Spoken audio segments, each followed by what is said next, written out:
When people talk about the darkest parts of history, it is easy to do so from a safe distance. We look back with modern eyes, modern values, and modern information, and that can create a comforting illusion that the people who lived through those times were simply less informed than we are now, that they were primitive, confused, or too far removed from basic humanity to understand what they were doing. But some crimes are too deliberate for that excuse. Unit 731 was not some rogue group operating in the shadows. It was a state-backed Japanese biological warfare program during the World War II, and under the language of public health and research, it carried out some of the most horrifying human experiments ever recorded.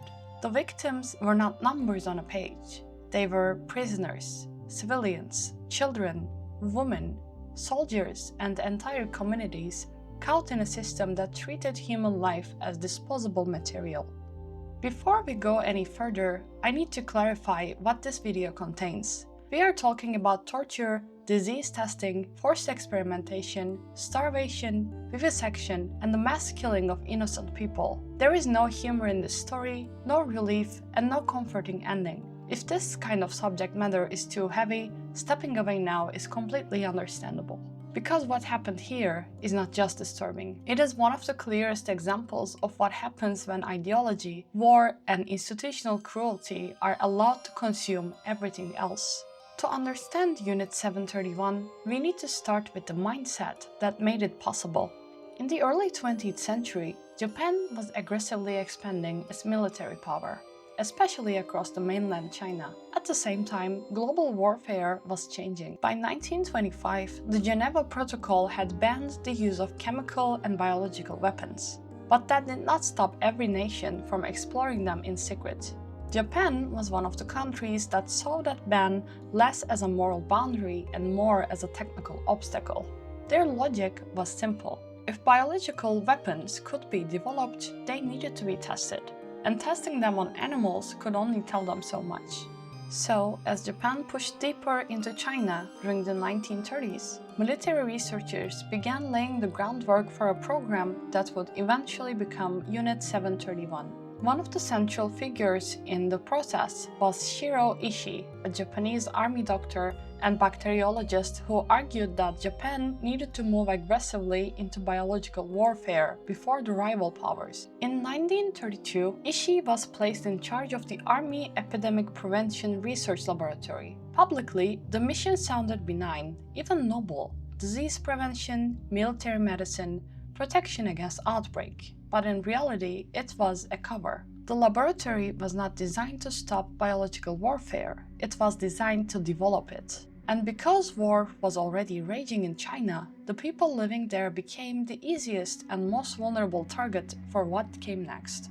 The early experiments were carried out at a site known as Zongma Fortress in Manchuria. It was an old fortress that had been repurposed into a prison and test facility. Prisoners were brought in, treated well at first, and then subjected to disease exposure, starvation, dehydration, blood loss, and live dissection. The point was to observe what happened to the human body under extreme conditions and to do it with no concern at all for the suffering involved. Even that, however, was only the beginning. The Japanese military soon expanded the program and built a much larger complex near Pingfang. This facility became the main base of operations for Unit 731.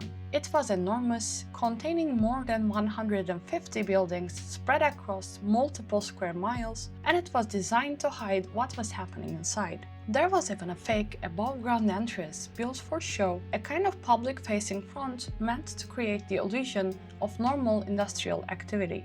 In reality, prisoners were brought in through hidden tunnels and taken underground, away from any possible witnesses. By the late 1930s, Unit 731 had grown into a massive operation. It reportedly involved thousands of personnel, including researchers, technicians, guards, and military staff. Not every person there was directly involved in the worst crimes, but the main facility became the center of one of the most brutal human experimentation programs ever created. The prisoners were called Maruta, meaning logs. That word was not accidental. It was part of the dehumanization.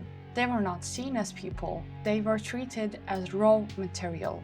And once a human stops being seen as human, almost anything can be justified.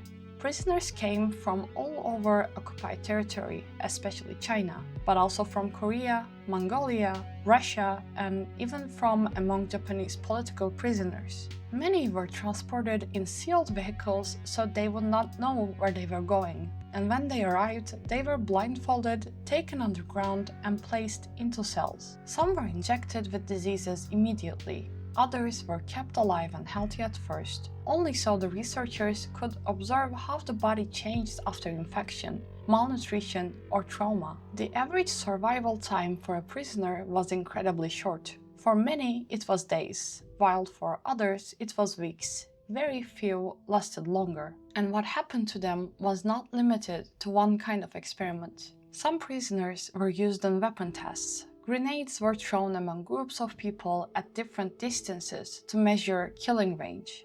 Flamethrowers were used to watch how long a person could survive burning. Rifles and pistols were tested for penetration. Bladed weapons were sharpened and compared on living bodies to measure cutting efficiency. Others were infected with plague, typhoid, and cholera and other diseases, then dissected while still alive so researchers could observe the organs at different stages of infection.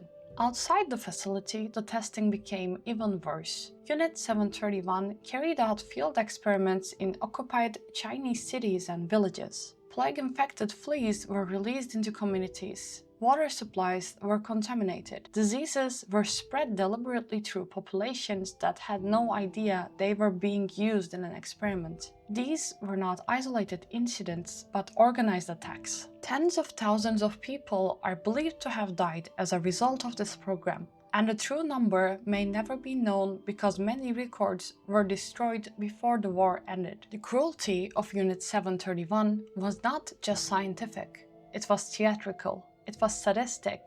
It wanted control, but it also wanted to watch.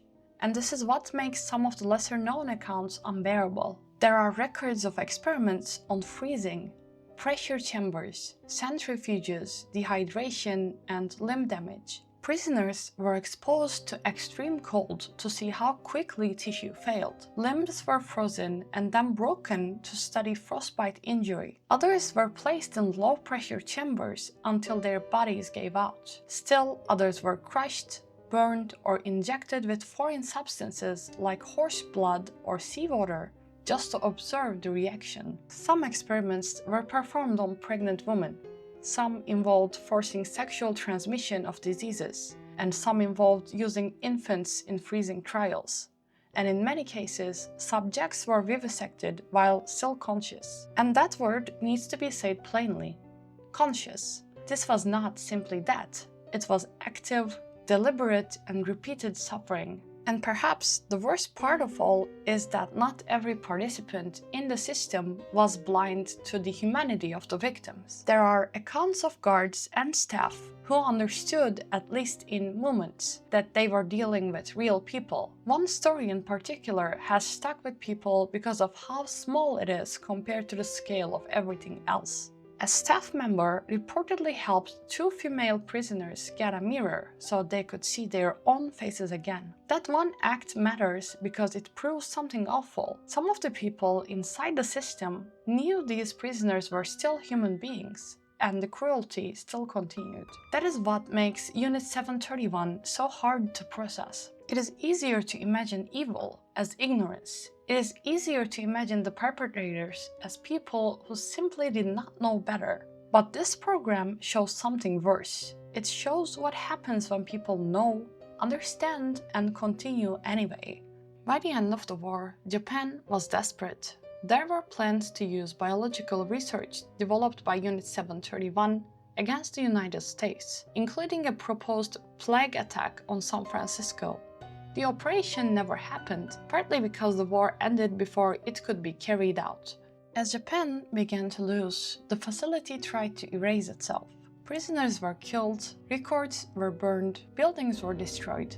evidence was wiped as thoroughly as possible. And for years after the war, much of what had happened at Unit 731 remained hidden or dismissed as rumor. Then came the political aftermath. After the war, General Douglas MacArthur and the American occupation authorities learned that human experimentation had taken place. Instead of fully exposing the program, the United States struck a deal with the key members of Unit 731. In exchange for data from the experiments, many of the researchers were granted immunity. That decision is one of the most morally disgusting parts of the story, not because it was unusual for governments to protect useful information, but because it meant the victims were traded away one more time. Their suffering became intelligence, their deaths became leverage. The Soviet Union later held its own trial and convicted some members of Unit 731, but the punishments were relatively light compared to the scale of the crimes. For decades, the full truth remained buried, disputed, or ignored.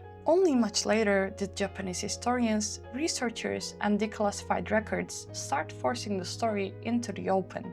By the 1980s and 1990s, the Japanese government began to acknowledge that Unit 731 had existed. In 2018, the names of thousands of people tied to the unit were released, further confirming the scale of the operation. Shirō Ishii died in 1959 of cancer and never faced justice for what he helped create. For so long, the people responsible were protected by silence, politics, and convenience. Still, there is one reason this story should be told. Unit 731 was almost lost to history. For years, the victims were reduced to numbers, and the perpetrators were allowed to hide behind secrecy and denial. The work of historians made sure that did not last forever. Their effort cannot undo the suffering, but it can preserve the truth. And it matters because when history like this gets buried, it becomes easier to repeat. But when the names, methods, and consequences are remembered clearly, the lie becomes harder to sustain. Unit 731 is a reminder that civilization does not guarantee morality. Science does not guarantee morality. Government does not guarantee morality. And the only real defense against that is memory. Not comfortable memory, not sanitized memory, but the full one. The kind that makes sure the people who were taken apart, infected, burned, frozen, and forgotten are still counted as human beings. That is what they were, and that is what Unit 731 tried to erase. Let me know your thoughts in the comments. Thank you for watching, and I hope you have a wonderful rest of your day.